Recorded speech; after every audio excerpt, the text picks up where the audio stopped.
Man. Yeah, the epitome of greatness, face and clothes. Sweetness on the beach, that walk the pain and flow. On track to be the best, but you pacing for. Call play, step back. Oh man. Y'all already in. What's up, Linda, Rashonda, Miss Rob, Miss Mello, Fresh Ingredient, what's up? Y'all hit that like button on your way in. We gonna talk about some shit. Oh my God. We too hard to be crushed, too gone to be stuck, too fly to be touched, too much to be us, so we just let them do their thing. Put the word out real quick. And I ain't talking about 18, I'm talking Super Bowl great team. Undefeated all season, championship, no leaders. Greatest, 72 Dolphins, 10 Saints. We doing what they ain't. Say it ain't so. Double back, push your K-roll. Trying to mango. Matter of fact, push your bank rolls. Make the niggas pay like T.O. Like Urban with the lines. Fuck niggas, get on your grind. Alright, the word is out. What's up, Tamika? What's up, Drew Love? Realistic. Tarita, what up? Blessed to be the blessed Fox 13. Annette, what up? Ryan, what up? Miss Candy, what up? Ashley, what up? Twiggy. Man. What's up, Biggs? Cause we something like the 18, and I ain't talking about 18. True Love, what up? Super Bowl great team. Nubian, what up? Christine, King P. Oh, we about to get into it, y'all. I'm gonna give people some time real quick. What's up, Shia? DJ, you don't know shit about that crib, man. Don't play. Don't act like you know something about that shit. What's up, Denise, Olivia? What is up? Michelle, what's up? Nat Cole, what up?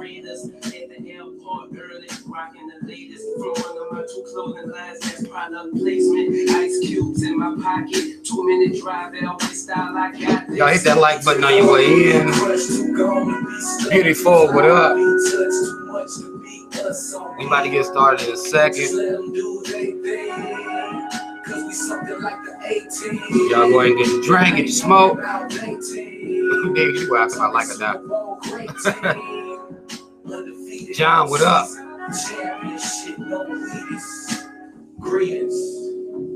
All right, let me pause this. Because we got some shit to cover. What's up, Elaine? Y'all see the title. Y'all know what's going on with this shit. Y'all understand that the conversation is we're up again and we knee deep in R. Kelly and what's going on with R. Kelly. It came out and did an interview with one Gayle King on CBS. I'm going to play the little clip that they got of him where he did his little interview and shit like that. It's about 10 minutes long, just in case you haven't seen this shit yet. Now, they're supposed to be dropping the full body shit on Friday. It's like 80 minutes long or some shit. I'm not about to watch that shit. Nor have I went and watched. I didn't go back and watch the shit they had out about R. Kelly. I've explained why I wouldn't watch that. There's no need for me to, because I already been new. So I didn't need to see the goddamn surviving R. Kelly. I didn't really need to say, yeah, Tarita, he was. We about to play that shit here in a minute. Y'all don't be laughing, okay? Do not be laughing because it's gonna be hard for me not to laugh if y'all laughing. Y'all know it's difficult for me. So I need y'all to just hear out this little piece. All right, this little piece of the interview. Now they talking about it first. You know, it's three white folk and her just talking about this shit. So I'll play it out this way. This will catch you up on everything. Y'all don't be laughing, okay? This is real shit. This is real what's going on right here. We're going to begin with your big explosive interview with R. Kelly. Wow. He had a lot to get off his chest, Nora. He actually said he welcomed the opportunity to speak. And boy, did we let him speak. And everybody Shout out to Rob. their channels I ain't saying. on to us to see it this morning. Shout out to Rob. Y'all already know what it is. Because R. Kelly is breaking his silence about the sexual abuse charges that landed him in jail last month. The embattled R&B singer spoke with Gail for nearly 80 minutes yesterday. 80 minutes. It is an interview that you will see. Can y'all hear it pretty good? Yes, this morning. And he says all the women now accusing him of physical and sexual abuse, he says all of them are lying. That's what he says. Chicago prosecutors have charged Kelly with 10 counts of aggravated criminal sexual abuse. Authorities say 3 of the 4 alleged victims were underage when the suspected crimes happened. Now, Kelly has pleaded not guilty. Sources tell CBS News federal and state authorities in at least 2 states, New York and Illinois, are now investigating a variety of allegations. The singer, as you know, has faced intense scrutiny for more than a decade now. It was reignited in January after the Lifetime docuseries Surviving R. Kelly featured interviews with 7 accusers and former members of his inner circle. They all say that Kelly preys on vulnerable women and young girls. I'm surprised that you agreed to do it. Why are you sitting down with us today? I'm very tired of all of the lies. I've been hearing things and, and seeing things on the blogs and, I'm just tired. What are the lies that you're hearing that disturb you most? Oh my God. All of them. All of them. Got little girls trapped in the basement, helicopters over my house, trying to rescue someone that doesn't need rescuing because they're not in my house, handcuffing people, starving people. I have a harem, a cult. I don't even really know what a cult is, but man, say you don't even know what a cult is. Have you done anything that you regret? Have you done anything wrong? Lots of things wrong when it comes to women that I apologize, but I apologize in those relationships at the time I was in the relationships. Have you broken any laws when it comes to women? Absolutely not.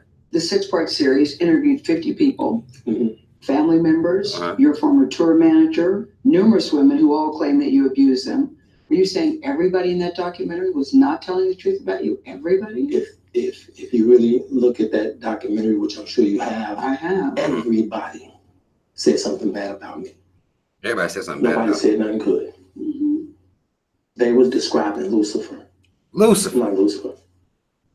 I'm a man. I make mistakes, but I'm not a devil. And by no means am I a monster. I'm going to name the names. Andrea Kelly, your ex-wife, Kitty Jones, Lisa Van Allen, Lisette Martinez, Geronda Pace, Faith Rogers, Asante McGee. You're saying everything they said in that documentary about you is not true. They are lying on me. Why would these women say the same thing about you? That you are controlling, that you are abusive, that you tell women when to eat, when to go to the bathroom, when they can sleep, where they can dress. Why would all these women tell these different stories about you if they were not true? And they don't know each other. That defies logic to me. Right. Until you hear the explanation. You can start a rumor of a guy like me or a celebrity just like that. Just like that. All you have to do is push a button on your phone and say, so-and-so did this to me. R. Kelly did this to me. And if you get any traction from that, if you're able to write a book from that, if you're able to get a reality show. A show, okay. Any girl that I had a relationship in the past that it just didn't work out, she can come and say the same exact thing. Are you blaming this on social media? I'm talking about the power of social media. In 2008, R. Kelly was found not guilty on 14 counts of child pornography after prosecutors in Chicago failed to convince a jury that he was a man seen in a sex tape with a girl as young as 13. What do you want to say to your fans? Last month, Kelly was indicted again, this time charged with aggravated criminal sexual abuse of 4 women, including 3 who the charges say were minors at the time. Have you ever had sex with anyone under the age of 17? No. Never. No. I have to tell you, it's so hard to believe that based on all the red I'm gonna tell you something, Gail. what the women said about you. What women said about me So nobody's allowed to be mad at me and be scorned. You didn't hit that shit? So they're lying on you. That's your explanation. They're lying on you. Absolutely. I don't know. Absolutely. You feel that people have maligned your I character. have been assassinated. I have been buried alive. Buried alive. So I think the point you're making is, and correct me if I'm wrong, that you have never held anybody against their will. I don't need to. Why would I? You don't need to hold nobody against their will. You've never held R. Kelly. With all I've been through in my way past. Way past. That's 2 to times. hold somebody, let alone 4, 5, 6, 50, you said. Why? How stupid would I be to do that? I didn't say you That's hold it. stupid, guys. I didn't. Is this camera on me? Yes. That's stupid. Use your common sense. Mm-hmm. Don't forget the blogs. Forget how you common feel sense about said it. you married Aaliyah. You had to hit that shit. But just use your common sense. Okay. How stupid would it be for me to, with my crazy past and what I've been through, oh, right now I just think I need to be a monster and hold girls against their will, chain them up in my basement, and don't let them eat and don't let them out unless they need some shoes down the street from their uncle. Stop it. Y'all quit playing. That man said stop playing. I didn't do this stuff. This is not me. I'm fighting for my life. Y'all killing me with this. Okay. Hold on. This nigga up. He up. Y'all trying to kill me. You're killing me, man. This is not about music. I'm trying to have a relationship with my kids. Okay. And I can't do it. Okay. You're right. Y'all just don't want to believe the truth. You're right. Okay. You don't want to believe it. At this point, we briefly paused the interview to give Kelly a moment. His publicist helped calm him down. Okay. I hope this camera keep going. No, we're gonna. This is not true. This is not. Doesn't even make sense. You got to make up. Why would I hold all these women? Their mothers and fathers told me, "We're gonna destroy your career." But Kelly's emotions remained raw. It's real girls out there missing. It's point. real young girls out there being abducted, being raped. We're gonna talk about that. They really are on chains. They really do have chains on their wrists, and they can't get out. And they're ending up buried in. Robert, we have to have a conversation. I don't want you just ranting at the camera. I came here for them to hear me talk. But I need help. What kind of help? This is the kind of help I need. Yes, what kind of help? I need somebody to help me not have a big heart. My heart is so big. People betray me, and I keep forgiving them. You sound like you're playing the victim here. You sound like R. Kelly. You do. When I listen to you, it does sound like you're playing the victim. I'm just telling the truth. And the reason I'm emotional, but Robert, I apologize for that, is because this is the first time I was able to say something. I've said nothing. Gail, you remained tough and calm throughout that. Well, I mean, it wouldn't do any good if we both got hysterical, or if we both got very emotional. And you could see he felt that in his mind everybody's lying. I said, but there's so many people who are telling the same story. He kept going back. I said, but the women don't know each other. He said, how do you know if they don't know each other? On social media, you're connected. He thinks everybody's trying to do a book deal or they're trying to do a movie. And that really people are conspiring against him. I have to say, I've never seen anything like that. What was he like before the interview? Because you didn't really know him that well. No, I don't. He got very emotional several times. I met him maybe beyond 5 years ago at a party where you just say, hi, how are you? You know, it's not the time to say, remember we met 5 years ago? I hate it when people do that. I don't want y'all to I did ask, can we have a conversation before the interview got started? I wanted to say, we're going to give you a platform to say whatever you want to say. It's no secret that he lives at Trump Tower in Chicago. So we went to his apartment there and we had a conversation. And you walk into his apartment, there's a big welcome home. There's a Christmas tree that he keeps up all year long since his mother died back in 1993. He's very close to his mother, misses her very much because it was her favorite holiday. So he keeps the Christmas tree up all year long. It was like 90 degrees in there because he was resting his voice. He said he was going to be singing later. But what he is accused of is dastardly. Exactly. I think what you did, Gail, was allow him to tell his story and to see that his behavior, his temperament is, I think, what is probably what is most revealing of this interview as well. The pounding of the fist, the getting up. I was worried about you. I was actually worried about you when I saw the picture. Well, Sonny, my favorite son, favorite daughter, and Oprah all called me and said, were you afraid? Did you think he was going to hit you? I actually never thought that. I think that he was, I thought I might get accidentally clobbered, but I didn't think that he would deliberately try to hurt me. I never felt in danger talking to him. I just felt that he had a lot of emotion. He wanted to release it.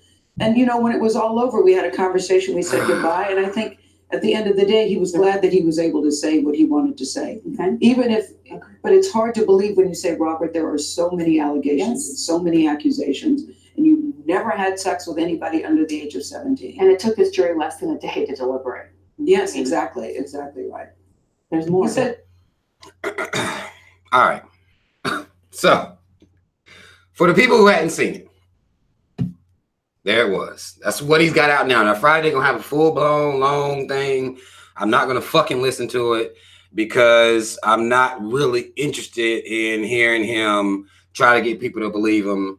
The motherfucker is either going, he need to be talking to, he going to be going to on trial. So he don't really be, the public, you know, either you people still going to fuck with him or they not. So I don't really need to hear anything you got to say.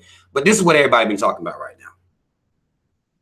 Some people are saying, well, he's showing real emotion because, you know, he was crying and shit like that. And again, I didn't want to laugh. I kind of understand some of what he's saying. It's almost like he's trying to disassociate himself from what he used to do. Now he's saying, well, now these days, I don't have a reason to be sitting around holding women and all this shit like that. I don't have a reason now. But I ain't never had sex with nobody under the age. It's like, well, wait a minute now. At least you didn't hit at least one time in your life you ain't did some real, like some shit that might have been fucked up. You might be changed now. You know what I'm saying? But you can't just sit here and say you ain't ever did shit that was fucked up a little bit. You just can't do that. It's just too much going on for you to ain't never ever. Now you can, again, he could have changed his life, got women that are of age. Now he's saying they holding them captive. He's holding the women now that he got that aren't underage, but he holding them captive. They saying they brainwashed. Here's a little piece of the interview that they did with two R. Kelly. R. Kelly got living girlfriends. Living girlfriends. Here's a very small clip. They're going to be airing this on Friday as well. His two girlfriends by the name of Jocelyn Savage and Azriel Clary. These are the ones whose parents is coming on them and all this shit. I'm going to play this thing but 30 seconds. She goes in real quick. She's pretty mad about what the fuck's going on. So, morning. Hold on, let me go. We also talked to Jocelyn and Azriel Clary about living with R. Kelly and their estranged relationship with their families. These is living girlfriends. Very emotional too. And she crying immediately. Tell me, Azriel, why you're crying. Tell me. I'm crying because you guys don't know the truth. You guys believe in some facade that our parents are saying. This is all lies for money. And if you can't see that, you're ignorant and you're stupid. That's it. That's all they play. We'll get any more of that interview on now, Friday. Only again, on they CBS saving it for Friday. They trying to drop it, you know, drop something big, get a whole lot of publicity around this thing. Those are the girls whose parents say he done kidnapped her, she's brainwashed, and she's saying, look, my parents is on some bullshit. I just don't fuck with them like that. Now they trying to get money, basically. Now, and the hard thing about all of this shit is the separation of time. This is what people are trying to do. They're trying to separate the time. They're trying to separate the time. They're putting this old shit, people coming out and then held on to these tapes, and these tapes be dropping. This is why he has these new accounts. I don't know who exactly put the tape out here like that, but to hold on to that type of information for that many years is already some bullshit. And this is what makes this conversation hard, is because you have to me anyway, you got to see the reality of if this motherfucker actually has a problem, he needs to do his time. I don't know if it'll rehabilitate him, because they act like, you know, jail rehabilitates people, but it really doesn't. Or prison rehabilitates people, but it really doesn't. But you have to, you know, these is 20 years ago, or, you know, years back. He was acquitted in 2008. That was about 11 years ago now. So look at over 10 years. It's old accusations. They're trying to make them apply to now, saying he done abducted people. He got chains on people. It makes this conversation have layers. And we can't deal with the layers because everybody normally comes in on a very emotional level. He needs to be locked the fuck up. Period. And that's the end of the conversation. For me, that's not the end of the conversation. That's not the end of the conversation at all. That's the very beginning of the conversation, if you ask me. He alluded to in here that he said there are women out here really being raped, women really being kidnapped, women being really kidnapped. This is real life shit. Real life shit. It's really happening out here. And what I notice is happening is the same thing a lot of us can notice, or if you're actually just looking at this thing, is that they're doing this again to where they're making a black man the face of sexual deviance, sexual assault, having sex with young girls and shit like that. They're doing everything. They're doing it. And he is the main focus. He is the key target. And black people, due to their inability to not have their emotions completely controlled by the media, can't see that side of it. If you talking to people, a lot of them can't see that aspect of it. These white men that's running around out here, full blown free. They got Cosby already. They coming for R. Kelly's ass. He just got locked up again today for child support. He owes $161,000 in child support as well. He was supposed to be paying $23,000 a month. Apparently, he ain't been paying it. I don't know whether that's due to, man. He has been dropped from his record label and all this shit. So, you know, he got locked up today for $161,000 in child support. Now, I got people trying to get the money up for him and all this shit. But this motherfucker's problems just keep growing. Keep growing. Compiling on top of themselves. And he is becoming the face of all things you know, would be sick, would be sexually deviant, and we're allowing it. We're allowing him to be the face of it. To me, the conversation has to go, yes, R. Kelly should be locked up if he's found to be guilty of of having sex with underage girls, but let's look at this. Because what a lot of people won't do is they won't go do any research on child marriage in the United States of America. So I pulled it up here. We're going to run through a couple stats here, and we're going to deal with some of the reality of child marriage here in these states. This is real.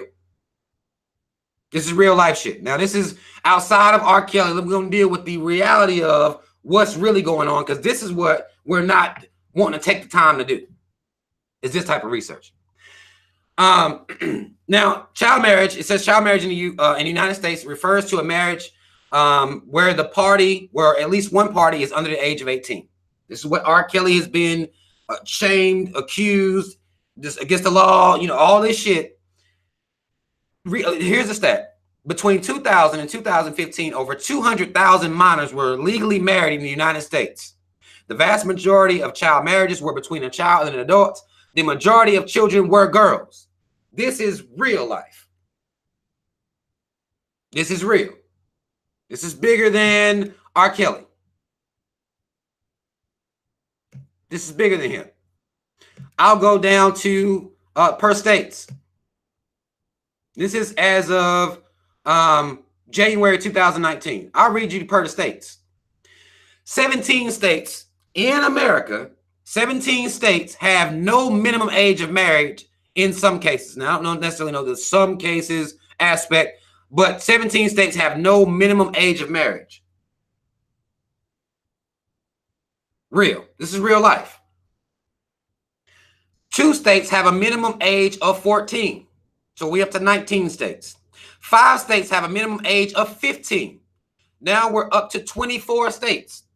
We already run up into almost half of the states in America, and I'm not even done yet. So again, 17 states, no minimum age. 2 states, minimum age of 14. 5 states, minimum age of 15. 19 states, minimum age of 16.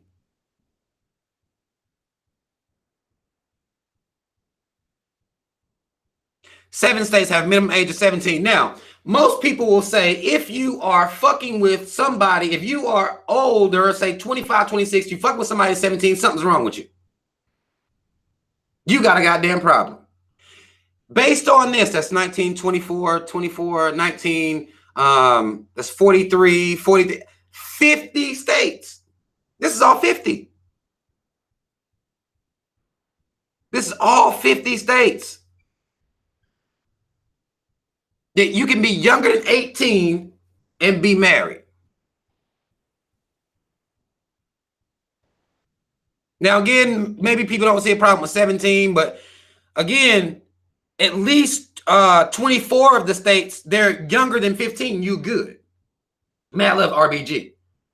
Mad love to you, brother. In at least 24 states, you can be younger than 15.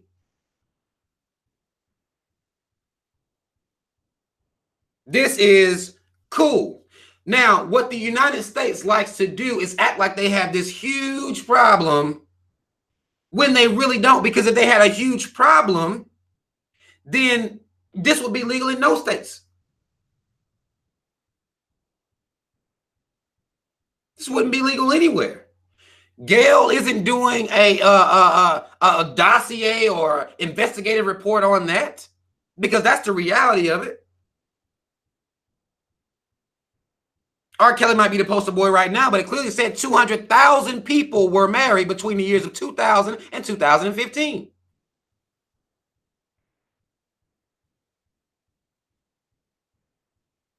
So it ain't just R. Kelly. Fact of the matter is, most of these marriages, a lot of these marriages are perpetuated by white men.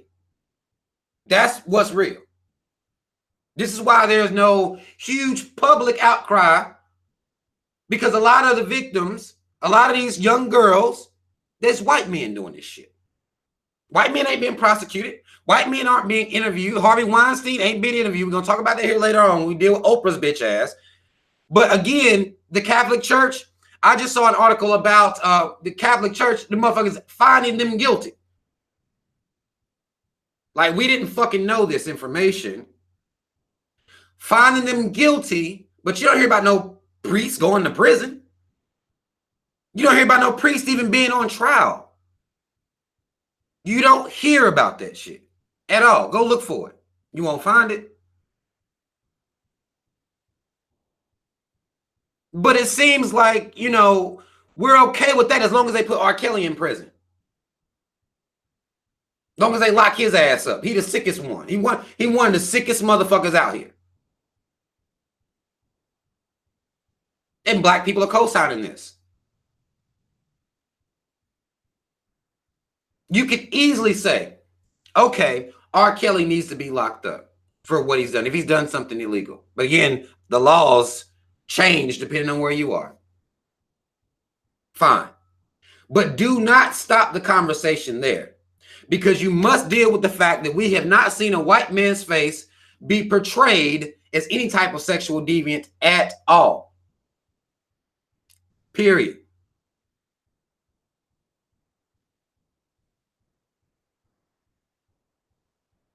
The media is owned and controlled. The reason they own and control the media is so they can change your views, change your mood, do whatever the fuck they want to. This shit is real. That's why they fight so hard to keep it in their control. That's why you'll have a surviving R. Kelly and you haven't had a surviving the Catholic Church. That's why that'll be on, I think it was, what did it come on, Lifetime or whatever TV show it came on. You'll have shows like that.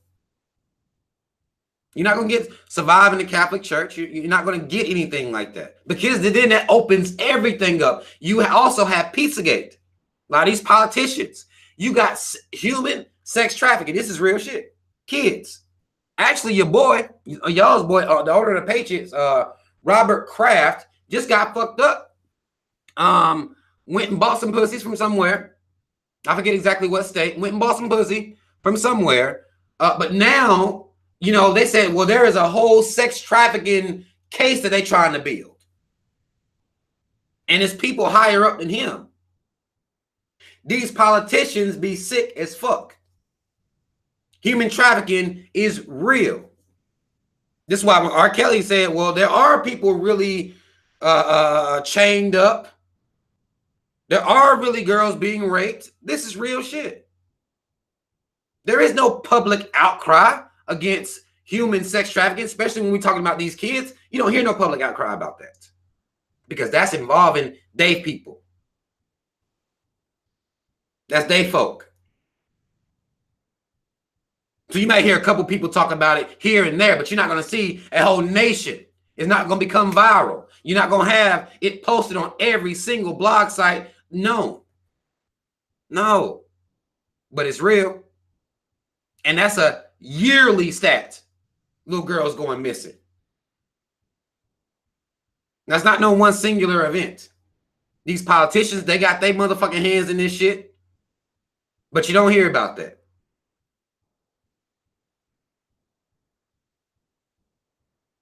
Their face ain't gonna be plastered all over the place. Because again, you can say R. Kelly deserves to pay for the crimes that he's committed.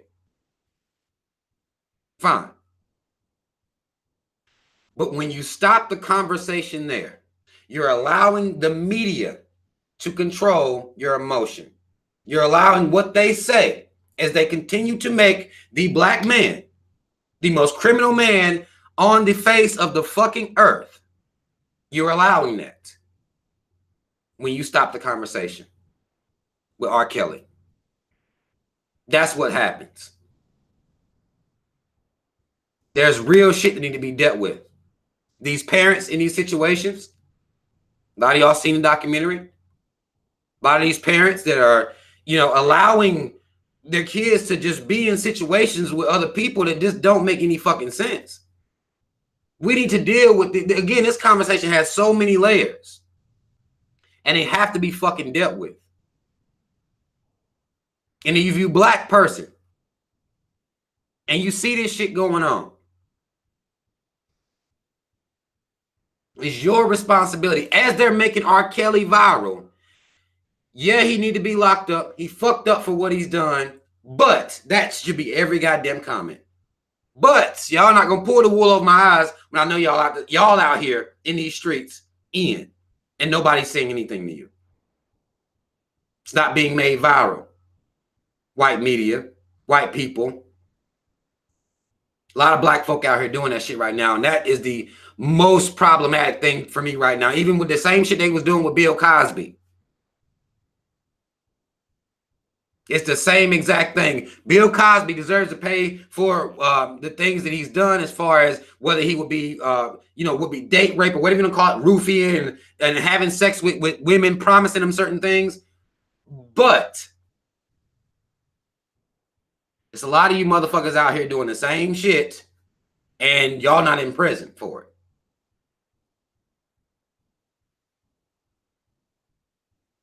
We see what you're doing.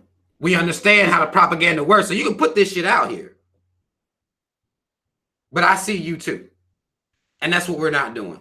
And we have to be, really, we got to be on our job as doing it, because that's our responsibility, because they're not going to do it for us. They're going to show us what they want us to see. We're going to focus on what they want us to focus on, and that's it. We have to do that shit. Y'all still allowing children to be married in every state. And in 24 of them, as young as 15.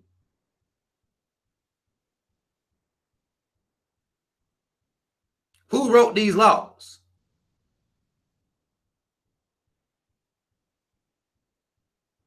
Simple question. How did it get in there? Somebody had to write, literally, not just something that is written into law. Who would do that? Who writing laws? Is it black folk writing laws? I know y'all don't think it's us writing laws.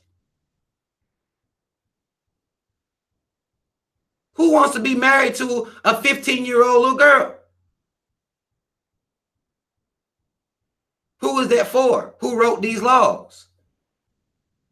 Why don't we have an issue with the society that allows this? If we're going to be mad for real, why are we allowing that shit? Why is that okay? If we're going to be mad. Now, a lot of the women that's coming out against R. Kelly, a lot of people are saying they clout chasing, trying to get some bags. Clearly, R. Kelly ain't got no goddamn bag. And maybe that's really the main problem as to why all of this is coming out. It's because that money ran out. Same thing with Bill Cosby. Because you can pay motherfuckers off as long as you got money. Once shit slow down a little bit, it's harder to keep up with the payments. Once that money goes away, you get to sit alone with your pain, your memories. It's a little lonely when you ain't got no money to have, you know. Gets a little lonely when that money dries up. Now you can't go buy you nothing to make you feel better, you know. Segues me clean into Oprah. Well, really, we got to deal with Michael Jackson first. And some of y'all see. Y'all see. We're going to deal with Michael Jackson in this Leaving Neverland. I think it was Leaving Neverland. I'm going to show y'all what they do. Because this, again, black men. And now, some of y'all argue that Michael ain't been black in a long, wasn't black a long time before he died. Okay.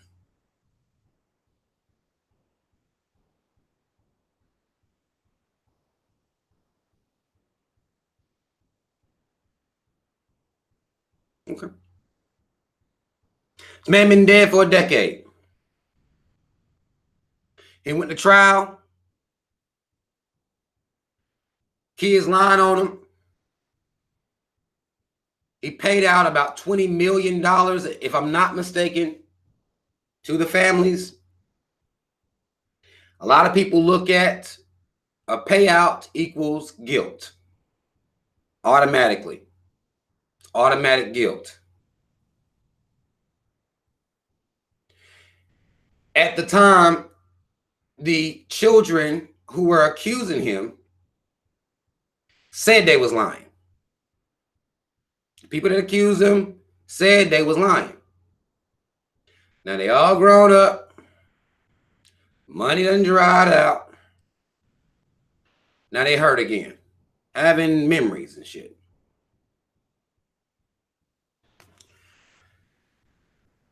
So they put together a propaganda campaign against Michael Jackson. Now, a black man again is the face of pedophilia. Always.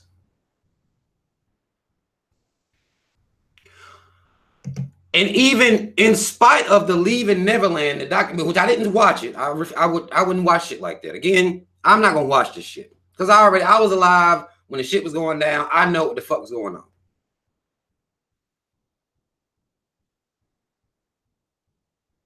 So I don't need to go back and rehash, and I got it. I got it all right here. But Oprah, bitch ass, who decided to have a little panel, invite these lying ass white boys up there to, you know, go through their trauma in their mind that they had when they was kids. Oprah betrayed y'all. Now, Oprah, I'm gonna play a small clip from that show here in a second. Oprah is a traitor to me. Been a traitor for a long time. A lot of people are now saying, well, Oprah, oh my God, I can't believe she would do something like this. Why don't y'all believe it? I don't understand y'all. When some of y'all say, well, I just can't believe she would do something like this. What did Oprah do to make you think that she was down? I don't get it. Now, it's fucked up because as my perception, if I'm understanding correctly, Michael Jackson thought Oprah was his friend. He thought they was cool. Oprah has been anti-black ever since they appointed her as a member of the Black Boule. The Black Boule will always be anti-black. People been trying to tell you about Oprah. I done sit here and made videos about Oprah Winfrey. Other people done sit and made videos about Oprah Winfrey. Don't nobody want to listen. Because you get a car. You get a car. You get a car. You get a car. You get a car. You get a... Y'all got caught up in all this bullshit. This you get a car shit. Or her little book club. Y'all got caught up in the bullshit. Harpo, Color Purple. Y'all thought you told Harpo to beat me. Y'all thought. Oh, yeah, clearly she's about black. You know. But if you look at her actions, you look at some of the things she said about black people, especially and particularly in lower income black areas, how she wouldn't donate to the schools, but she was damn sure donating to these white schools down in, I think it was in Georgia. She donated millions of dollars to some Hogwarts goddamn school. But she didn't have nothing for the black kids, you know.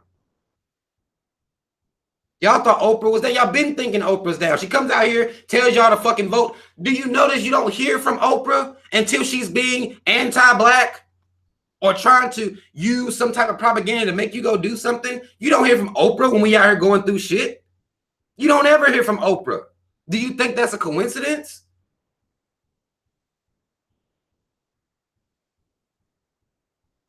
She'll come out to be against black men. That's it. To try to come tell you to vote. That's it. To back a presidential candidate. She did it with Obama. That's it. You don't hear from Oprah outside of that. She knows she controls your mind. That's why she comes in when control is the mission. That's the only time you hear from Oprah. That's no coincidence.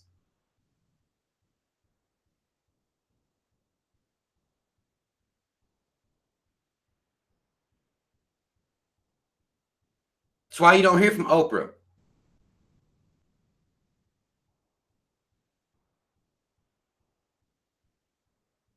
But she came out and did this. Had a whole goddamn panel with these lying-ass white boys on here. But I ain't sat down with her homie Harvey Weinstein. Ain't did no sit down with him. Haven't even shown any interest in, you know, breaking up the pedophilia within Hollywood. Because, you know, if you really, people call it conspiracy. If you listen to the testimonies of some of the would-be children, well, I guess at the time they would have been kids, or even testimonies when they get older, of what the fuck went on when they was in Hollywood, these motherfucking old-ass white men sitting around having sex with them. That's children having sex with them. You think Oprah would be trying to expose the whole goddamn thing? No, she ain't. Nope. Ain't got nothing to say even. Don't even have a tweet out against it. Nothing.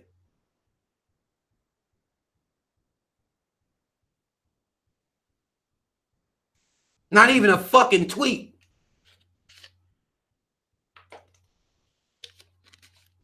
But a whole show. Listen to this little clip before I tear more into Oprah's ass and this whole system, really, because it ain't just Oprah. It's the whole goddamn system, and we don't see how it works. And y'all was talking about, well, you know, y'all surprised. Don't be surprised by anything Oprah's doing out here. She's been like this. And if you're just now noticing this, then you have been asleep the whole time. Your fan mentality. You a fan of Michael Jackson, so she betrayed Michael Jackson. So now you say, oh, man, Oprah, I'm done with her. You should have been done with it because she's been against black folk. Been against black folk. Y'all play. You on some fan shit right now. Watch this little clip. You're going to be able to hear these fucking lying ass. Why, when your mother asked you in the first trial, gay ass white boy, why did you do the same thing that Anthony did and so many other people? Why did you deny it? Because that felt like a great opportunity to Why did you deny it? Motherfuckers, he was lying. What you mean why he denied it? I didn't want to testify out of thinking I was doing something good or knowing that what he did was bad. I was afraid of being caught.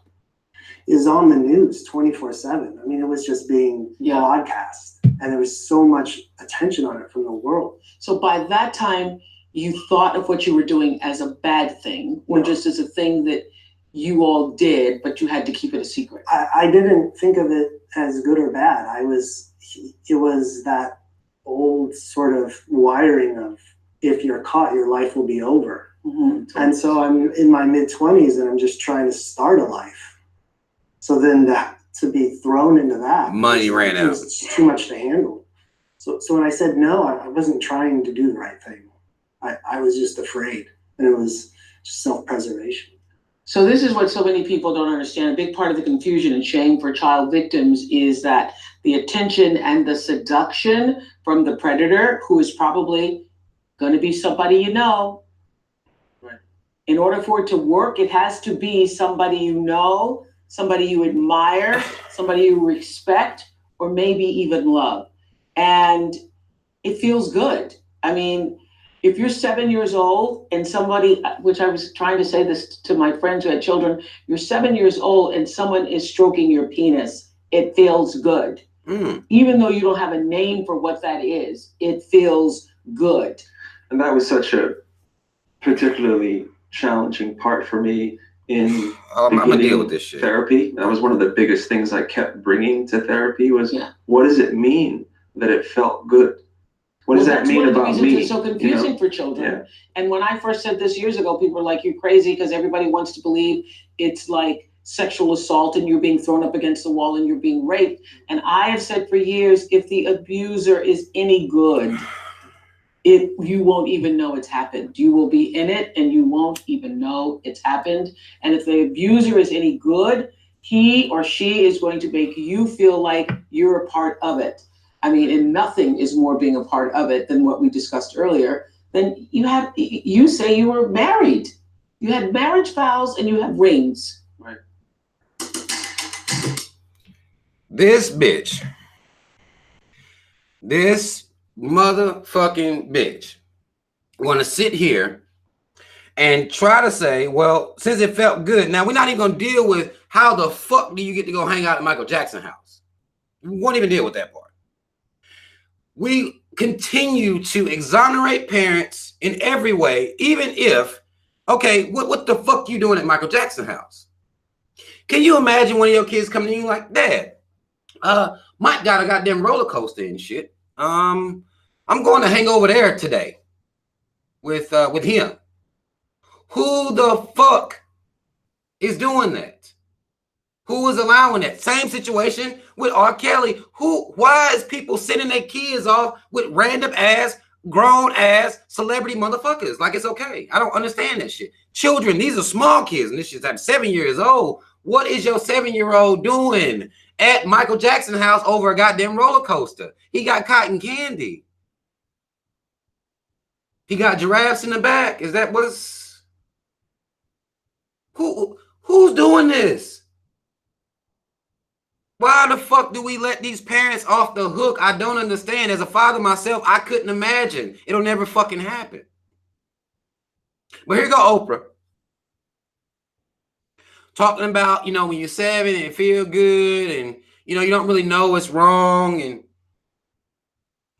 7-year-olds that are being molested, typically is going to be the fear that keeps them quiet.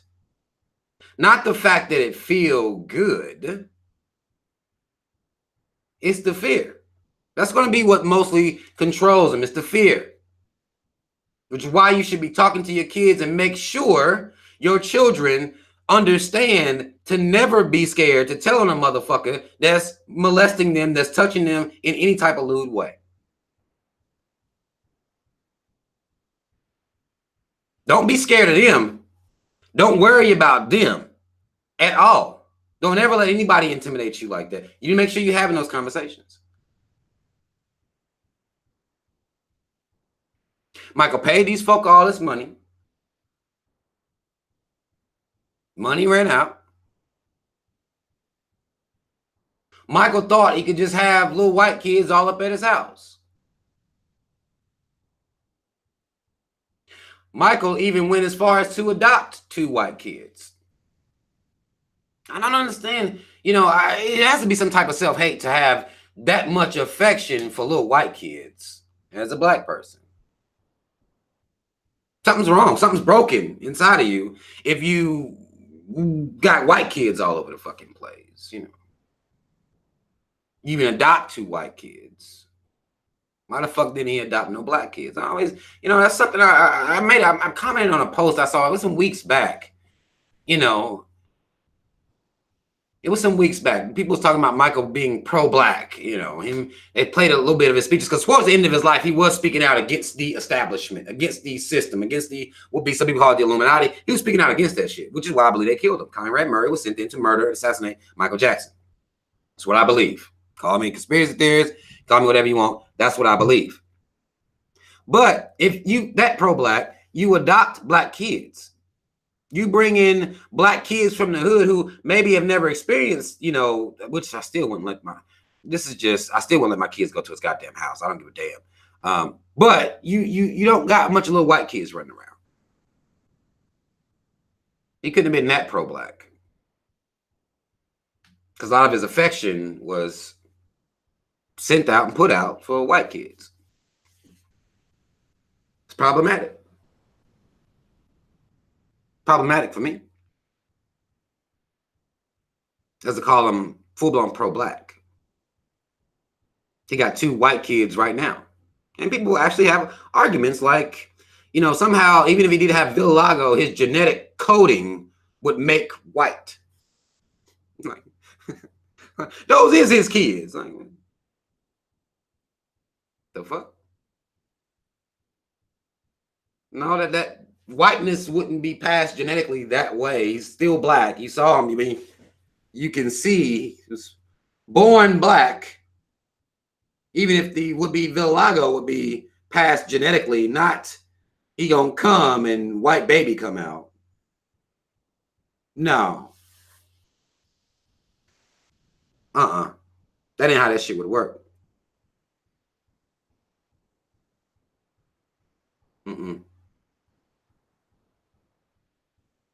Mike has some very serious self-hating issues. Seriously, I do still believe they murdered him still for coming out speaking against the industry. I think his sister LaToya Jackson even said that he told her they was gonna kill him. But this man been dead for 10 years. Dead for 10 to come out and make this goddamn propaganda campaign against him after he's dead. And Oprah Winfrey gives these motherfuckers a platform. Now, again, you ain't never heard of anything about Oprah interviewing these white motherfucking executives, producers that actually that know and actually be accused of. Even her homeboy Harvey Weinstein, who she's seen in pictures with, hugging up on, kissing, and all this shit. She ain't never did no interview with him. But you gonna interview these motherfuckers that lying motherfuckers? She's a goddamn traitor. She's been a traitor. This is just another example of this ain't new shit. I don't understand her black support. I don't understand her black fan base. I don't get it. It's confused me for many years now. Ever since I started doing the, you know, walking this path. I didn't understand. I never understood it. But then you come out and betray somebody that's he's dead. Was murdered, if you ask me. But the man is dead nonetheless. And you come give a platform after they done made the goddamn little fake ass documentary. A little fake ass, I don't even like to call them documentaries, but a little fake ass little picture show is what it is to me. They done sat and did the shit. They done did that already. You gonna double down and interview them?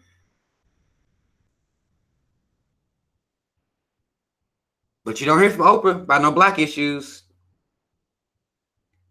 No. Institutional racism, the idea of white supremacy, cops killing black men, women, and children, willy-nilly, you know.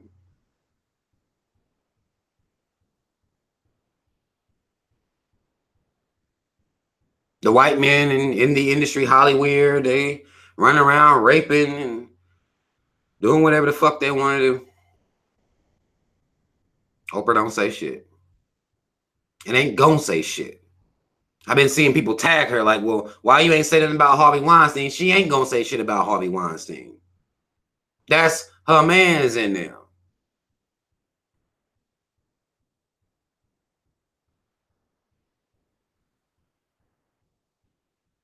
Why ain't we hearing nothing about him? What's going on with his cases?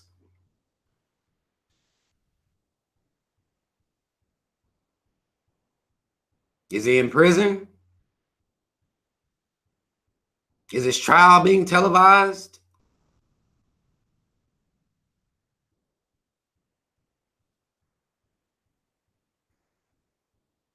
Monique was trying to tell folk about Oprah Winfrey. People was just, you know, Oprah wasn't, you know, she's untouchable. Monique was trying to tell folk about Oprah. They said she was crazy. Monique just being a bitch. She's just a hater, you know. Now, when this comes out, people are like, oh, well, see, Monique was trying to tell her. We ain't even, like, Oprah been anti-black. She's shown it too many times. Too many times with her actions.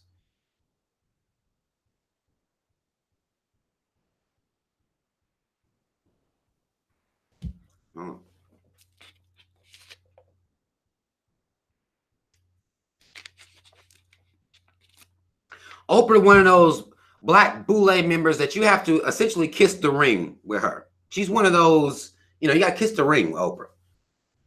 She's one of those. She that high up on the boule food chain. You got to kiss the ring.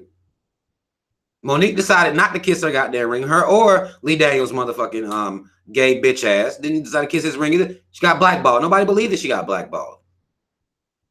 That's what blackball. That's how you get blackballed. You go against the industry, go against the players, go against the people you're supposed to kiss their ring. You smack their motherfucking hand away. That's what happens. When you don't want to sell your motherfucking soul,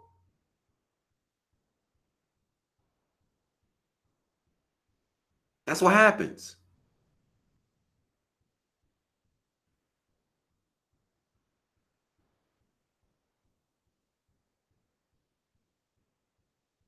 Do I believe Michael Jackson has some goddamn problems? You goddamn right. I think he has some problems. He could have used a real brother in his corner. Somebody talking to his motherfucking ass. I don't believe he was running around, sitting around molesting children. I don't believe that. I wasn't there. That's why I say I have to say believe, you know. I wasn't there. But I know the man is dead. And there ain't nothing you can do right now about anything. These motherfuckers had the opportunity to prosecute him, even if they took payout. I don't respect people who take payouts at all, in any type of way. You say, for example, me. Motherfucker do something to one of my kids. And be like, man, look, shit, bro. How about I shoot you? I slide you about $100,000. Keep it between us, you know, off the books. I will beat that motherfucker's ass right there. I'm not taking no money. I don't want no money. And really, with me, there's a good chance the motherfucker's dead any goddamn way. So it won't even be no trial. It'll be me on trial for murdering the motherfucker, full-blown cold blood. Full-blown. You're not about to pay me for my kids. These parents doing this shit, and we let the shit, like we act like this shit's cool. You're not about to pay me off. My child growing up traumatized, and you out here moonwalking? Believing you can fly? No. You ain't out here doing shit. Because I'm not taking no payoffs. You're not going to be safe. No matter where you go, I'm coming. All it is to it. Not on social media. Not making threatening posts or putting in threatening emails. I'm coming. Concert dates? Oh, I save up and be in the front row. I'm coming. I'm going to find a way to get to you. That's what I'm about. That's what a parent is supposed to be about. Not taking a fucking briefcase and signing no fucking NDA or some shit like that. You don't sign no contract. You don't do shit like that. Then the money run out and then you turn around and you mad? You re-mad? Your child talking about trauma they've been dealing with their whole lives, but you know, you let it slide as long as the money was good, but now you re-mad. You don't let your kids go to grown-ass motherfucking man, don't know who he is, don't know nothing but his own.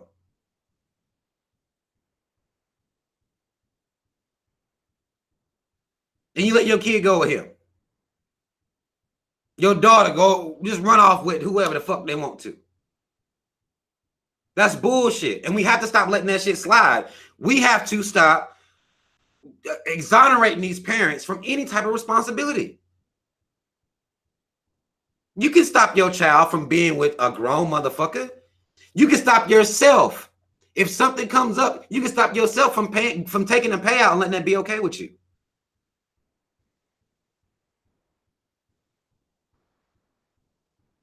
There should be a whole goddamn documentary on these fucking parents, if you ask me.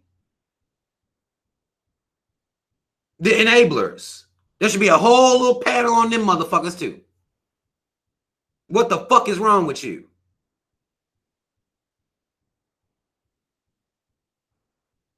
What are you thinking?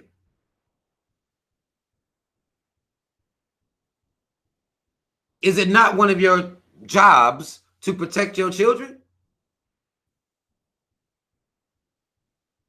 Isn't that your main job? Don't you take on the role of Secret Service for your kid when they're born? Ain't that what you do?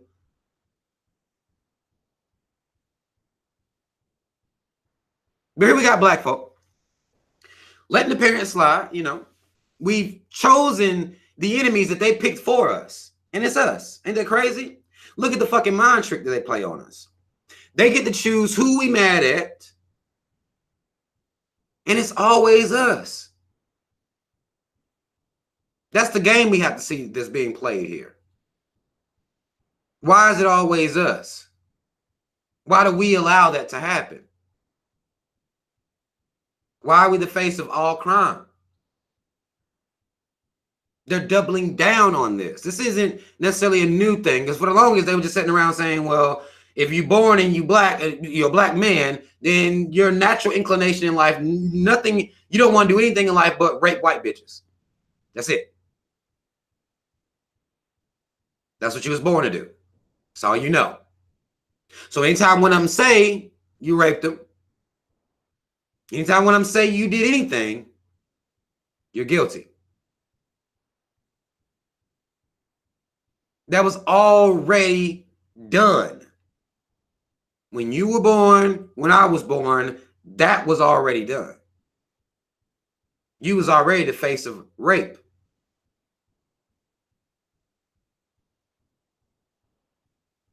Because that's what black men were born to do.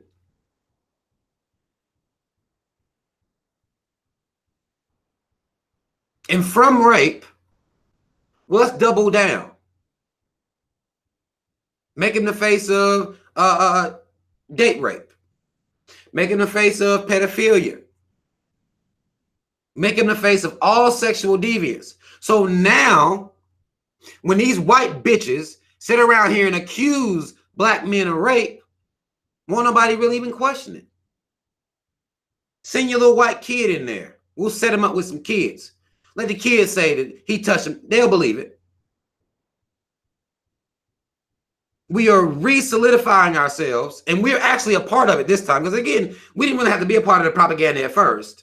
Now they need our participation. And we're doing exactly what they want us to do. Because the conversation always has to be, okay, he did this. He deserves to pay for this. But what about y'all? That should be every single black comment on blogs all over. That's all you should see on social media.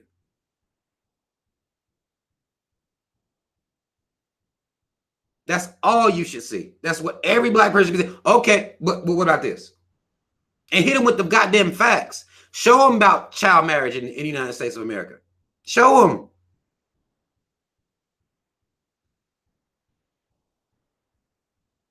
Make them justify writing laws like this. Who the fuck is doing this? Make them deal with that shit. Not just target one of yours and make you the face of all the, because you having sons. A lot of women will seem like, or make it seem like this is not even, it's not their fight.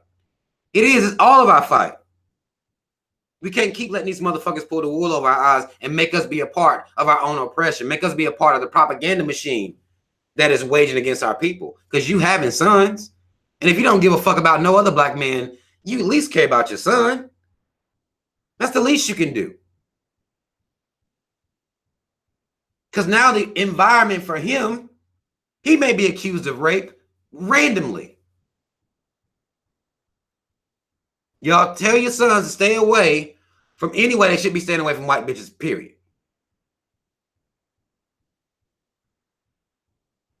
No need.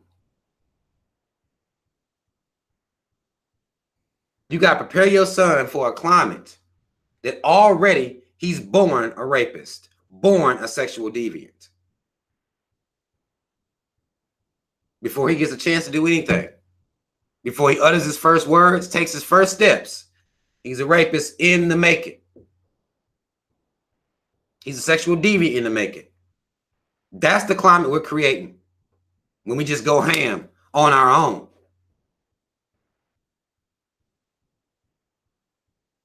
When we don't make them deal with both sides of the situation.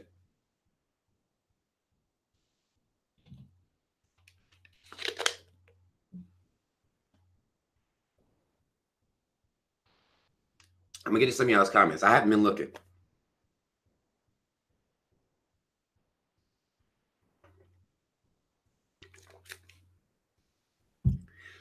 If you've typed something that you wanted me to see, retype it. I'll be looking at the comments now. I'm paying attention now. I've been running my fucking mouth. This shit makes me so fucking mad because it's like I can see we don't see. You know what I'm saying? Like I can see we don't see. I can see we have no problem with how this shit is going on. I can see us making, you know, and I'm sure people are gonna be making memes about R. Kelly. That the memes about R. Kelly and him crying when she's sitting there saying, Robert. People making they little jokes and shit. But what's not the joke? What's not the joke is that's you, them your people right there. And you are now the face. You are now the mother of the rapist. You are now the father of the rapist. You're the rapist yourself. That's what it is. So we can laugh. We can joke. You know, y'all black folk love entertainment. The child marriage in the USA is real. Child sex trafficking in the USA is real. White folk. You got to make that distinction every time. You can laugh all you want to, but you need to make sure you're making that fucking distinction every time. It's them. Oprah, not interviewing Weinstein, you see. Not interviewing Weinstein. Not interviewing any of these white motherfuckers. Gail, not interviewing any white motherfucker that's been accused of any of this shit. No. They broke Bill's ass down. They breaking R. Kelly's ass down. Who's next? And we helping them. But we don't care. We love to see our own get broke down. We love that shit.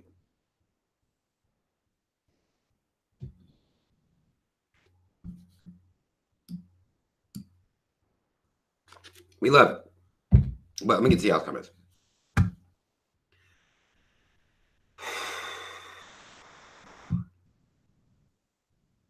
Sharonda Antoinette says, he said he beat that case, not that he was innocent of the crime. SMDH. I mean, that's how people talk. That's how people they talk like that. I mean, you can judge him for that. I mean, but he actually did. I mean, that's what anybody else can come out and say they beat their case. He got some goddamn problems. I'm not defending R. Kelly. I mean, I don't want y'all to get it fucked up. You know, I don't think he's innocent of what they're accusing him of at all. I don't think he was holding nobody captive. I don't believe that. But I don't think he's innocent if we're talking about if having sex with underage or being involved with underage girls is the issue. And I don't think he's innocent of that. But it is normal here in America. So it's almost like is the crime, you know, it's normal. And that shit normal as hell. I would argue it's probably normal all over the world. Because I mean, if America's supposed to be the moral high ground, like we're supposed to be morally, you know, up here, and it's cool here. I mean, if you do any amount of research of the shit that goes on overseas, I mean, it may be worldwide normal, but it's like a stigma in public. It's crazy. It's crazy to me. Like, is it a stigma on the low? Like,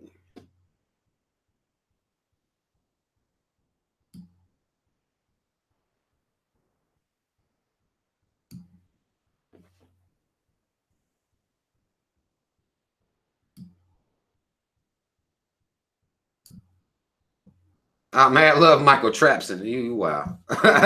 Mad love, brother. Miss Nina says, I didn't even pay that R. Kelly mess no mind. I did not watch the interview. Definitely wasn't interested in that because next week is going to be something else. You're absolutely right. It's going to be something else. And then people will be out here. I mean, if he deals with her, if he gets sentenced, we'll celebrate that. So he got what he deserved, blah, blah, blah, blah. And then still, the propaganda machine will still be rolling against black people. Black people still be being murdered. That'll still be an ongoing thing. Still be rolling. Still be rolling.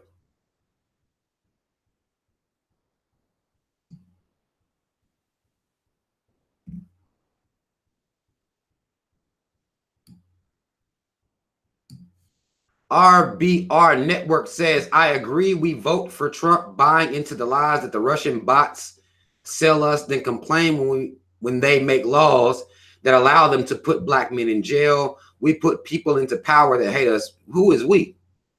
Who you put into power?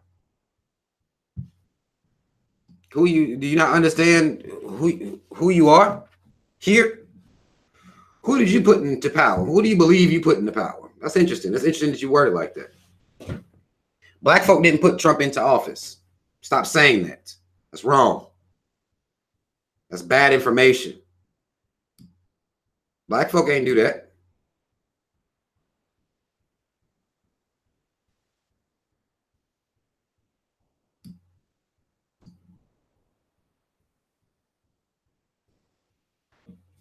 What's up, Mortal? Mortal be in here wilding too. Mortal says, you're right. Where are the molest charges on Weinstein, Kevin Spacey, and Stephen Collins, Seventh Heaven? You're not gonna see them. They're not here to prosecute their own. That's not what this justice system is about. Again, if you do any amount of research on this justice system, when they were putting too many white men in jail, they came up with ways to keep them out of jail. That's what happens when they start locking up too many white folk. That's what they do for their own. We talked about that on one of my shows. I mean, if you do any amount of the history, when they were locking white people up and filling up the prisons with white folk, they came out with a reason and a way to let them out. They gave them jobs. Up in New York. This system isn't made to put white people in prison. That's not what it is.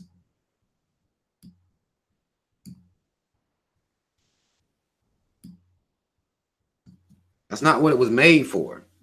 That justice and the blind white bitch they put up there, notice that she is a white bitch. And we know white bitches love falsely accusing black men for rape. So even the blind bitch that they call justice is still white. That's a white bitch. She white. White than a motherfucker. Even the Statue of Liberty is a white bitch. You know, they make it very clear, you know, ain't no liberty in white hoes. Ain't no justice in white hoes either. These are the ones that sit around falsely accusing black men of rape. And through that, the white men would come and act their own justice. That's what they did. Even before they put a system in place, it was, hey, Earl, you know, Rodney, he raped me. What?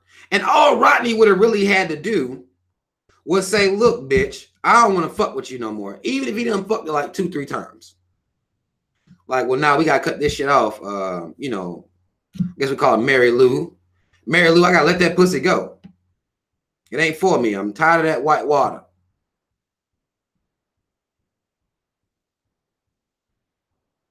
Mary Lou might cry.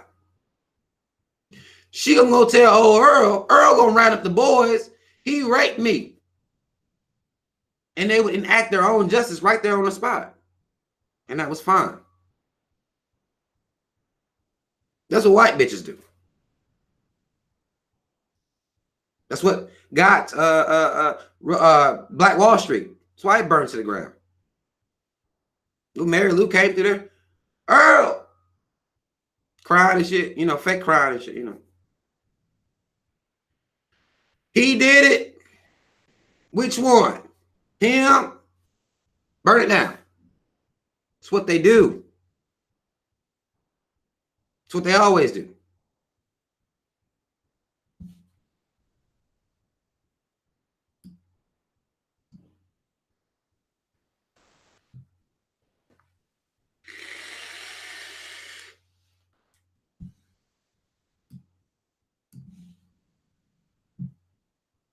Miss Nina says, and the thing about all of this is the system, there's nothing you can do to stop it. If there's nothing you can do to take it down, we could try unifying, protecting each other. We could try that. We could make that our mission. We can make that our mission statement. That could be what we about. We could decide that that's what we do. This is how we try to combat it. Not saying it would be an exact right process or an exact right, but we can at least try that. Protect each other. Don't let these white motherfuckers think that they can just turn us on each other so easily. They're able to do it so easily. They don't have to work hard for us to turn each other at all. I'm not saying that the would-be justice system will ever be fixed, but we can have each other's backs, and we don't do that. We don't have each other's backs at all. We don't care. We see somebody else going through something. It's funny. It ain't me, so I ain't really worried about it. It's you, though. To me, it is you. That's how I look at it. Like, it is me. Because I ain't special. I'm just black, just like everybody else. So I don't look at things, you know, like, well, shit, it ain't me, it ain't my kids, I ain't worried about it. Well, I'm a black man raising black kids, so essentially it's me. Whatever they doing, when they can turn us on each other, like, that's easy. We got to stop doing that. Seriously. Melanie Mary says, why should we back R. Kelly? Nobody's saying you should back R. Kelly. This is what causes the conversation to not be able to be had. It's what makes me the most annoyed about the conversation. Let's take, you take R. Kelly out of the situation if you must, just so you can understand propaganda. We're talking about propaganda. Nobody's telling you to back R. Kelly. Nobody's telling you to back anybody. Back yourself, though. You're black. Back you is what I'm asking you to do. What I'm asking black people to do. Back you. Understand the system. Understand how it works. I'm not saying you should back R. Kelly, back Bill Cosby, back Michael Jackson. I ain't telling you who to back. What I want you to see, though, is how the system works and how the propaganda machine works against you. And we need to be building our defenses up against that. So we're not easily tricked, so we're not easily had, because white supremacy don't work without us. It doesn't work. Propaganda don't work without us. They wouldn't put it out if it didn't work. They wouldn't use these screens and these TVs. They wouldn't use that stuff if it didn't work. Without us, white supremacy, the idea of white supremacy, it's nothing. Their plans don't work. Right now, all their plans work. And that's what I'm asking us to back that. Understand that aspect of this and don't just look at things on the surface. You can say, fuck R. Kelly. I don't care. That's on you to say, fuck R. Kelly. But, always add that but, and deal with the system as a whole. Where these white boys at? Where these Catholic priests at? That's what this is about.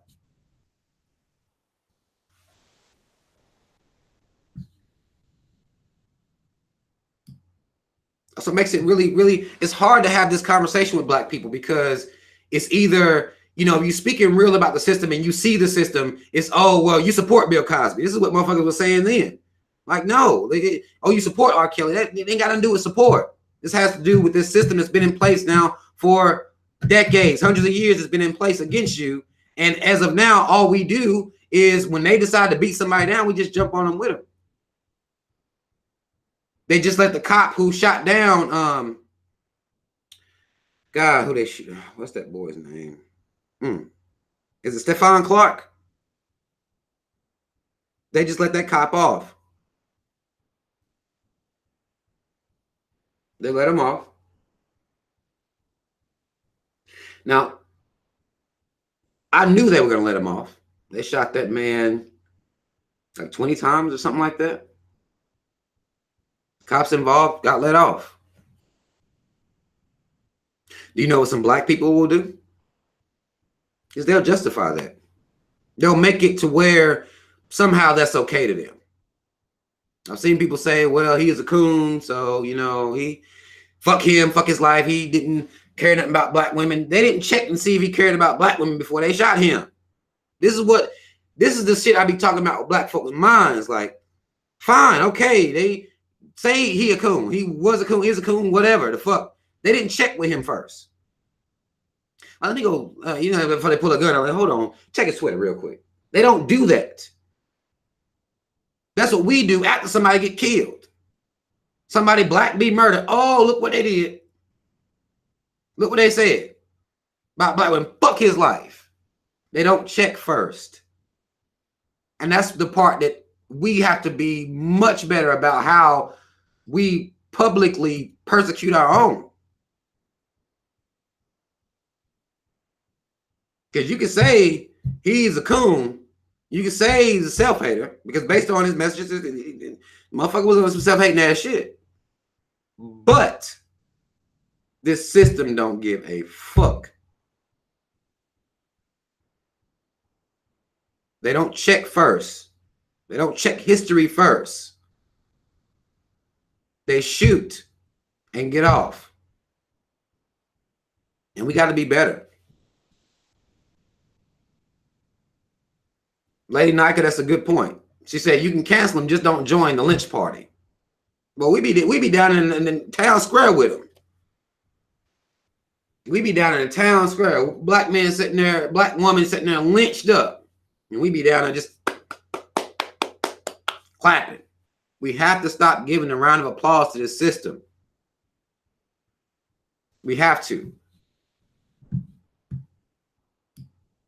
We got to stop that. That's something that we can do. We can, I mean, we talk about the system, how it is, what it is. They don't control that part. That's a choice we make because we don't see it. We don't see anything wrong with it. We don't understand how stupid it is and how we look as a people. Now the whole conversation is, well, he deserved it, so who cares? No, because that's what they think as soon as they shoot him. When they see you, you deserved it. They don't check with you. See if you RBG. See if you Pan-African. See if you Moor. See if you Hebrew Israelite. See if you got black pride. They don't care. They don't check with you. They will see you and kill you. That's it. They've killed several activists. We just recently we covered a story on it was a mom, and I forget what state it was in. I actually forget the brother's name. He was an activist. They killed him, lynched him. He was found hung. Of course, they ruled it suicide. There was a Ferguson, a brother in Ferguson that was a protester as well. Killed him. Now you can't say, oh, he was a coon, so it don't matter. They don't care. They taking out whoever the fuck they want to take out because they're black.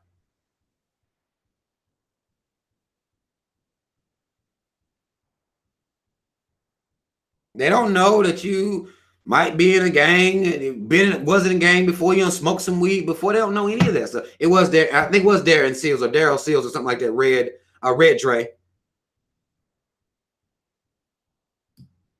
Like, they're just killing people.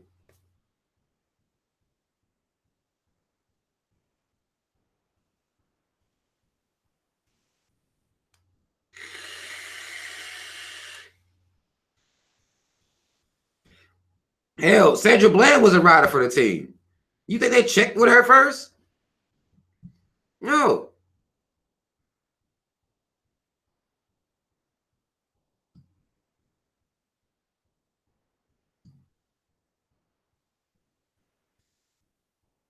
Some of y'all know about, some of y'all talking about the Ferguson. They just killing people. They ain't checking with nobody. And then when we come out here and be like, well, it don't matter if they was killed because they was this, that, or the other. Like, I don't think that's good for us.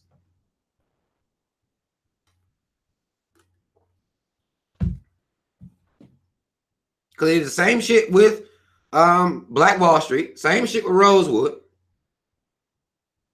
It's the same stuff. They can do whatever the fuck they want, and it's just like, it's okay. They get off, and after the fact, we talking about how they deserved it, what they did that deserved it. Like, no, to me, it's fucked up.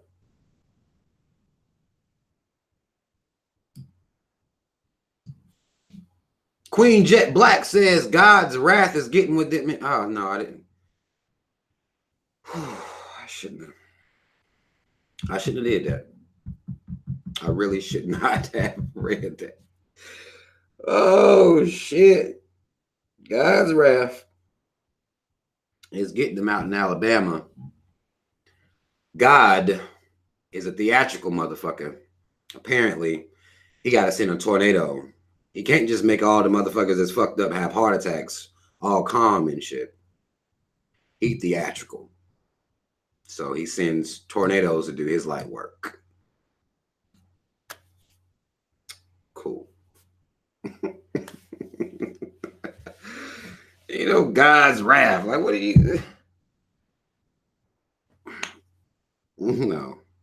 From where I'm sitting, God, y'all's God, is a goddamn white supremacist. Not suspected. Full-blown. Full-blown white supremacist. God ain't doing shit.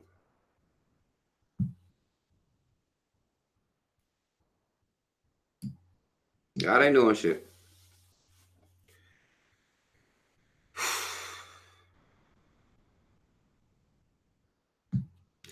Justin says, I saw a video of some other racist teenagers as well positioning their cups in a symbol of a Hitler sign. I saw something about that. I think that actually took place in Alabama, and no disciplinary action was brought to them. You just be racist. And what I want us to stop doing, is, you know, caring about white folk being racist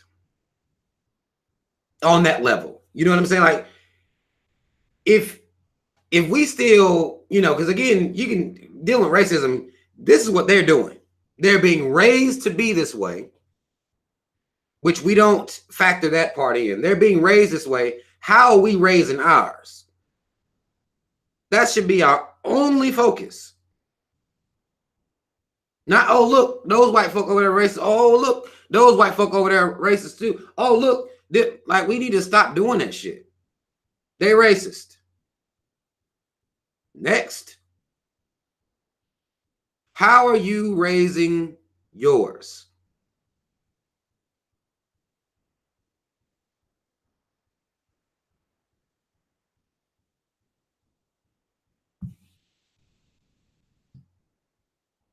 That's what we need to focus on. And if that's not the conversation, I don't think the conversation needs to be had, really.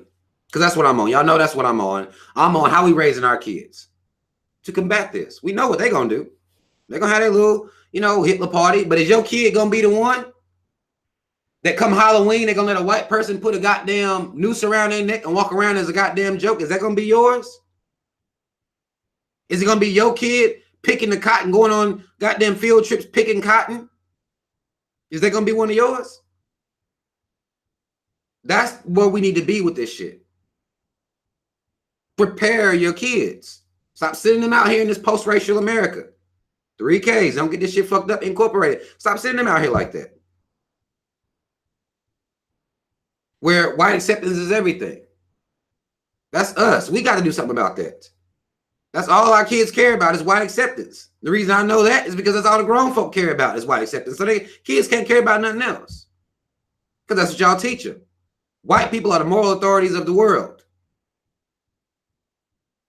For them to like you is for you to have accomplished something with your life. For them to accept you is for you to have accomplished something with your life. If the grown people think like that, the kids, what choice do you leave them? We got to do that work. That ain't for nobody else to do but us. I don't give a damn. These white folk can run around and Confederate flag and MAGA hats and Nazi parties. Like, that's their business. That's their business. Let them do it. Because you're not about to appeal to their sensibility. That's our problem. We keep trying to appeal to the sensibility of white folk. We keep thinking that, well, if we just make it viral and get them fired from their little job, then, you know, racism is getting a little lower, right? No. No. We keep trying to appeal to the sensibility of white folk. We have this idea of good white folk, even, right? No, I'm gonna make a whole video about that.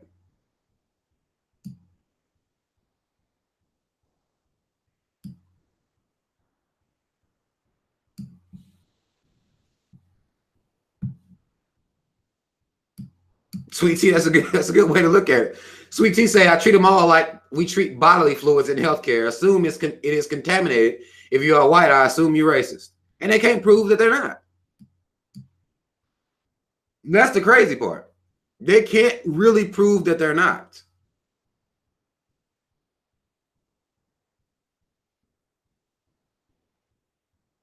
They can't prove they're not racist because they ain't doing shit to actually dismantle the system of racism.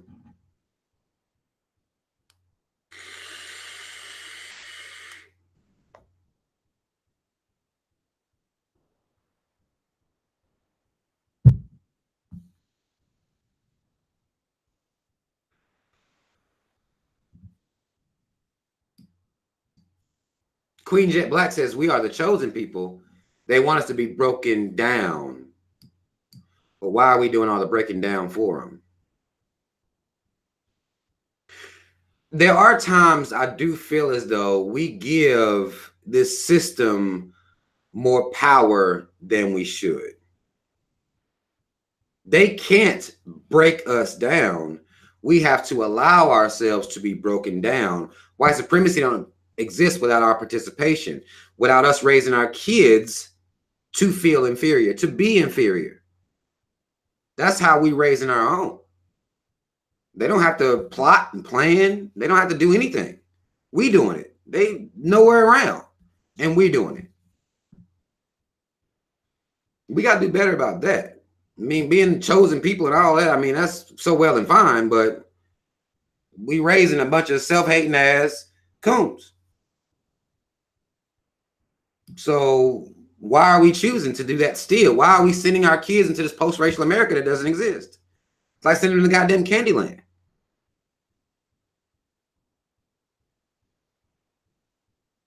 We are a predictable, ignorant group of people, especially racially ignorant. We don't have any pride at all.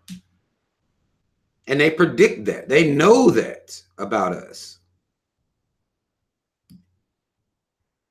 That's our job, though. You can be chosen all you want. God could have chose you. I mean, whoever chose you, we have to do the work at the house with our kids.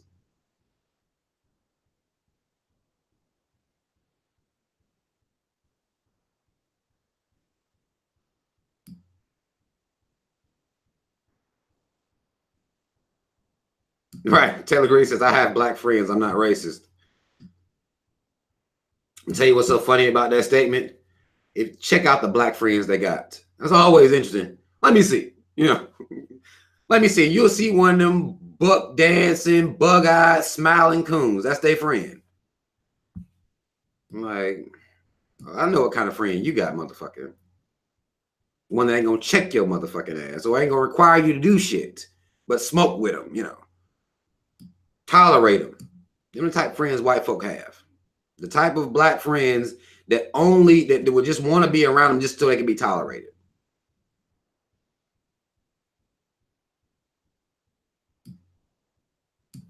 And let me show me the pictures of your goddamn friends. Let me see that shit. And then you see, oh, okay. One of them.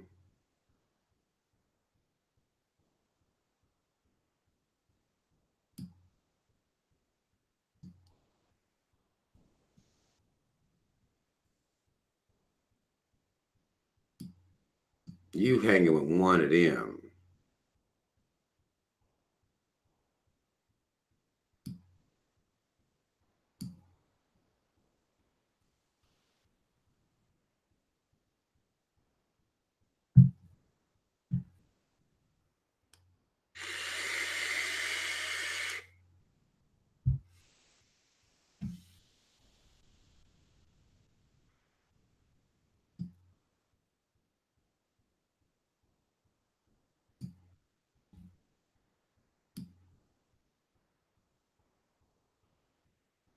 Hold on. Make sure I ain't crazy.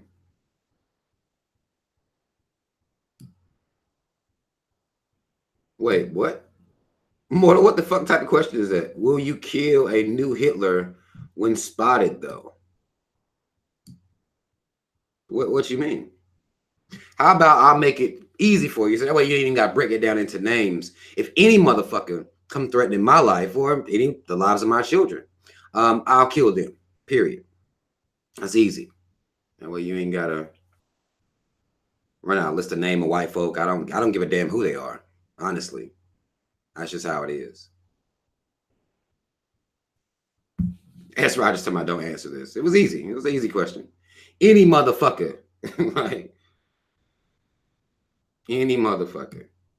Very simple for me. I don't give a damn who they are.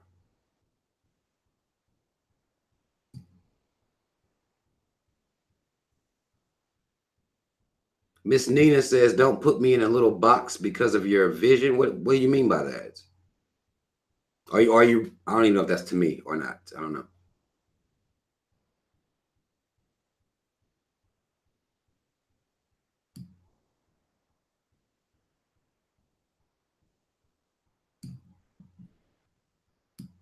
What do you mean? Or are you even addressing me? I don't even know if that's to me. What box?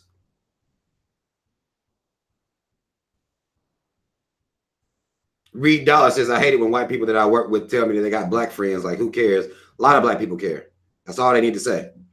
And they know when they say that, black people feel like they can trust them. That's just all it is to it.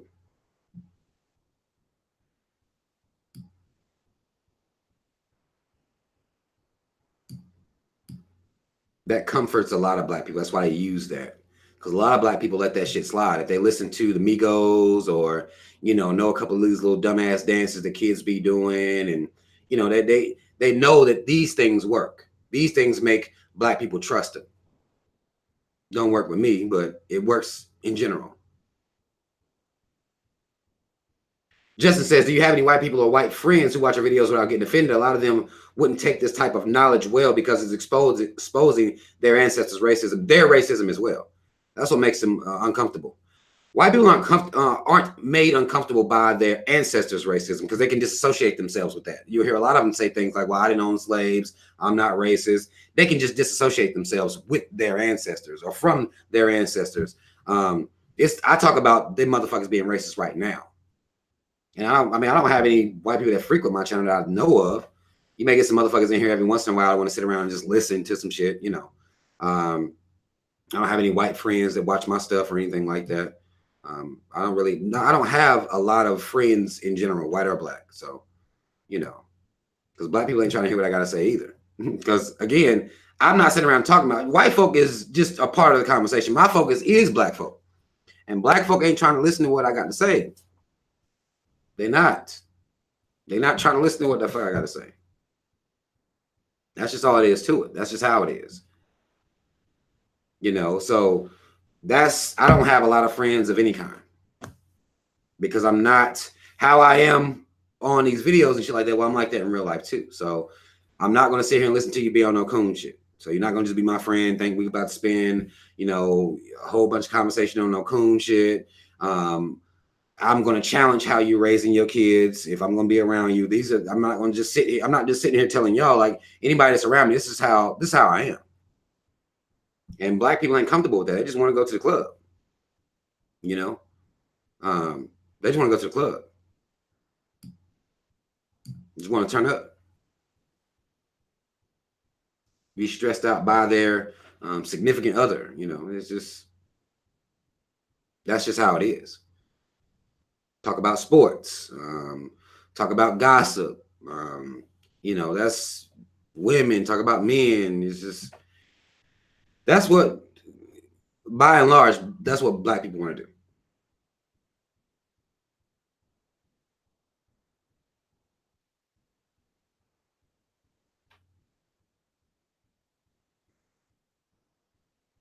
Mad love to you, Miss Edmonds.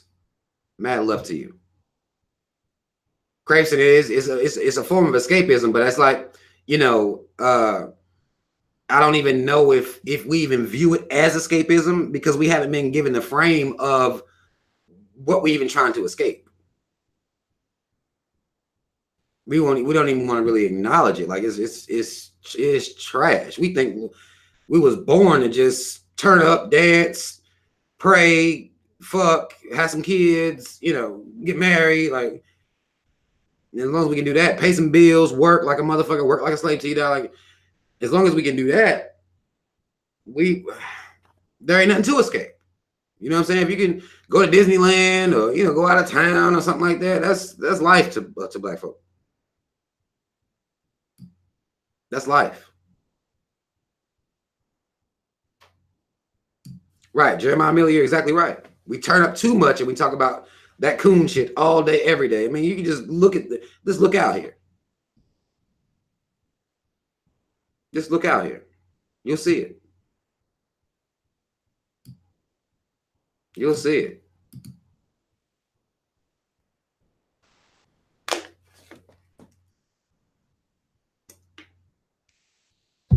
That's a good question. Mad love to you, Monica Harris. John Jacob says, turn up for what? I have no idea what's causing the turn up for black folk. No idea what we turned up about. I just know we turned up. We always turned up.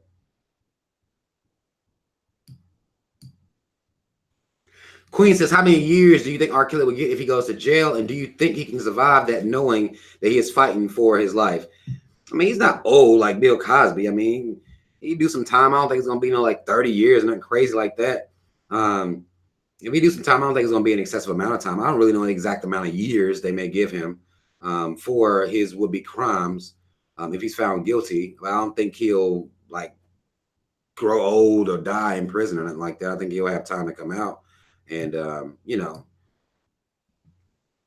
maybe 7, 8 years. I don't know.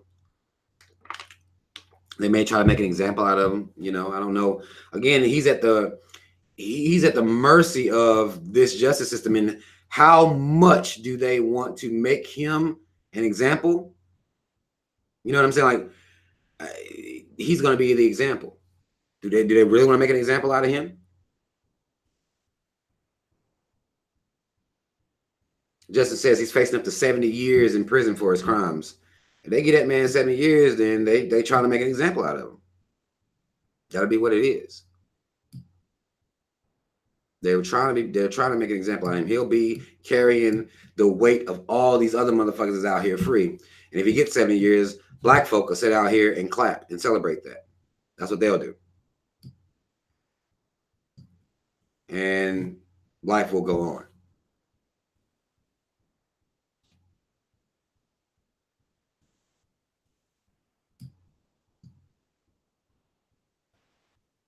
That's just how it is.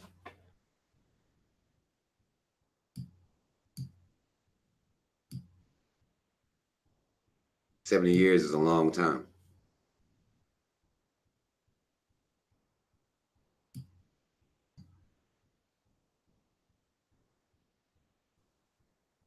A Journey with Jess says, yeah, he's going to be carrying Michael Jackson's weight too, LMAO. He's going to be carrying the weight for everybody.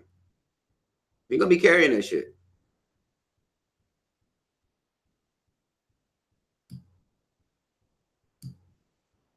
They got that one kid, it was in Chicago, which makes this ironic. In Chicago, the white kid who, it was a hate crime against a disabled black man child. I think they assaulted him with a clothes hanger or some shit like that. He got no time at all. He got no time at all. Let me make sure. I'm gonna tell y'all the actual case. Let me look this shit up real quick so we can be thorough with this shit. Unless some of y'all already know. Let me see if y'all know what's going on. I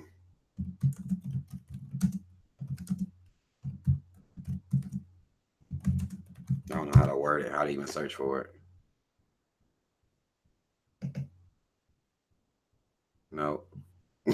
I put in no charges, no charges for Chicago hate crime, and Jesse's bitch ass just pops up all over the place. Ain't nobody talking about no goddamn Jesse's ass. Y'all, let me see if some of y'all know. No. I seen this shit.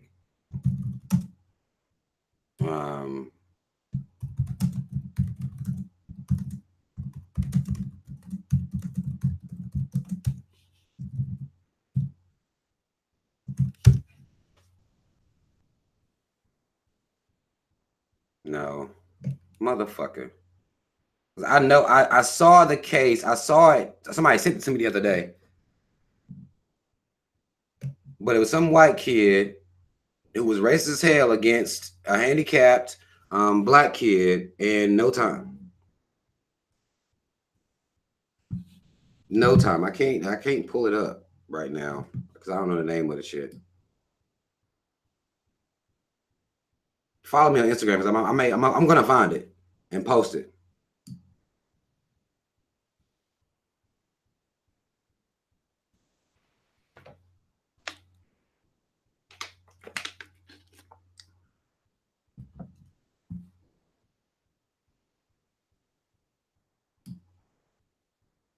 But that happened up in Chicago.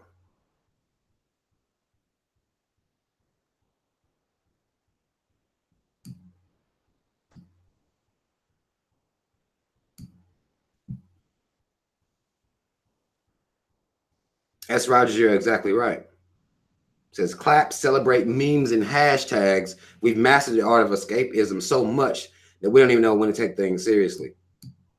Like this systemness against us. It's like, yes, Red Dre. That's what I'm talking about. Say it was more than one kid that did that to that black boy if we're on the same page. It's that case. I just can't. That's a good suggestion, Taylor Green. Coat hanger assault.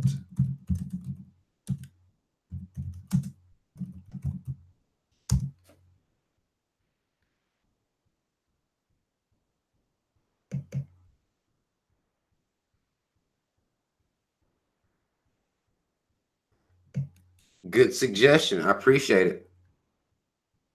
Out in Idaho, John R.K. Howard, white man, white football player accused of raping black disabled teammate avoids prison. Prosecutor's declaration that the alleged rape with coat hanger was not a sex crime or racially motivated sparks criticism among campaigners against sexual assault.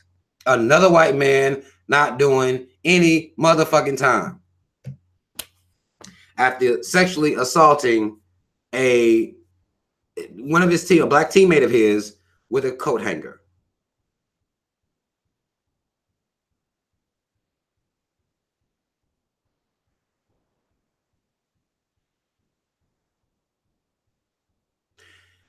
I'll read you this paragraph here. It says, John R.K. Howard was initially charged with felony forcible sexual penetration by use of a foreign object, but on Friday, the 19-year-old reached a plea bargain that allowed him to plead guilty to a felony count of injury to a child. The deal will allow Howard to avoid prison time unless he violates his probation. This is the system that is at work. The one y'all keep thinking is a game. The one y'all keep playing about. The one y'all wanting to run down on R. Kelly's motherfucking ass. This is the same one.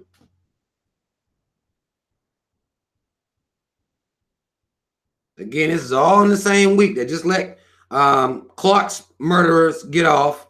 Murderers cops get off.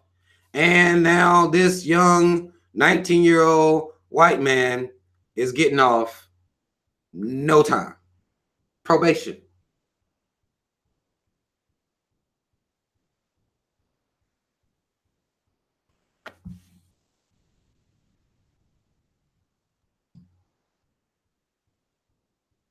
This is where we are. That's why we look crazy when we get so happy about black men being locked up. Because these white motherfuckers getting off.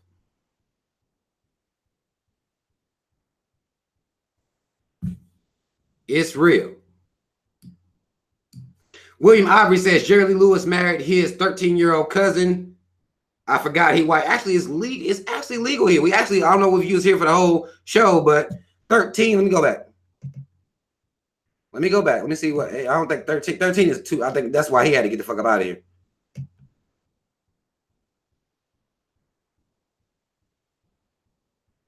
Oh, let me see. Let me read this stat off to you. In Florida, 16,400 children, some as young as 13, were married from 2000 to 2017. Florida. Y'all know how Florida get done. Florida. It's one of those 17 states that have no minimum age. That's how Florida gets down.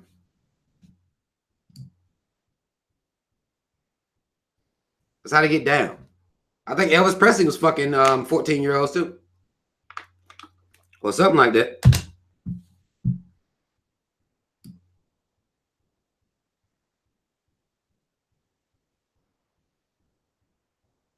That's how it is.